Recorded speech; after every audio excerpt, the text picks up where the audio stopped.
बताइब तोर छोटा की बहिन, छोटा की बहिन अबरो न हमरा तो दिन।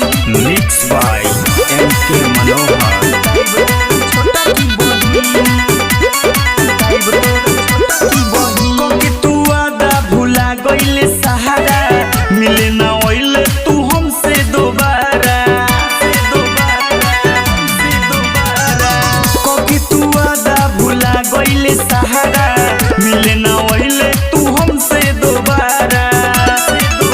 कादो हो गइल छेका उतर गइल दिन, उतर गइल दिन अबरो न हमरा तो दिन। बताइब तोर छोटा की बहिन अबरो न हमरा तो दिन।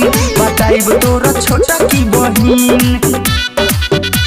बताइब तोर छोटा की बहिन, छोटा की बहिन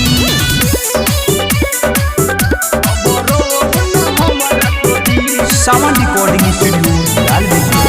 बताइब तोर छोटा की बहिन, बताइब तोर छोटा की बहिन।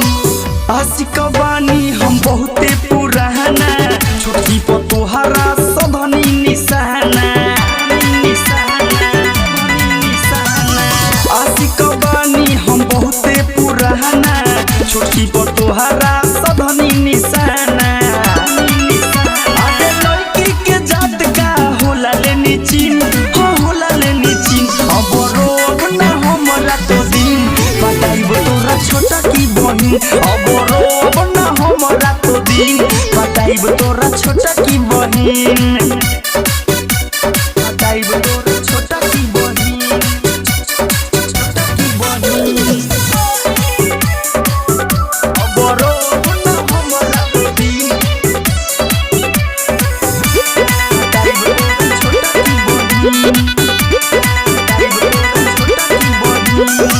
संजय धड़कन बाटे रंगा बाजरे, गाइले गीत लिखी देवे पप्पू राज रे। संजय धड़कन बाटे रंगा बाजरे, गाइले गीत लिखी देवे पप्पू राज रे। घर बना के लाइब हम दुलहिन, हो हम दुलहिन अबरो न हमरा तो दिन। बताइब तोरा छोटा की बहिन अबरो न हमरा तो दिन। बताइब तोरा छोटा की बहिन। सावन रिकॉर्डिंग स्टूडियो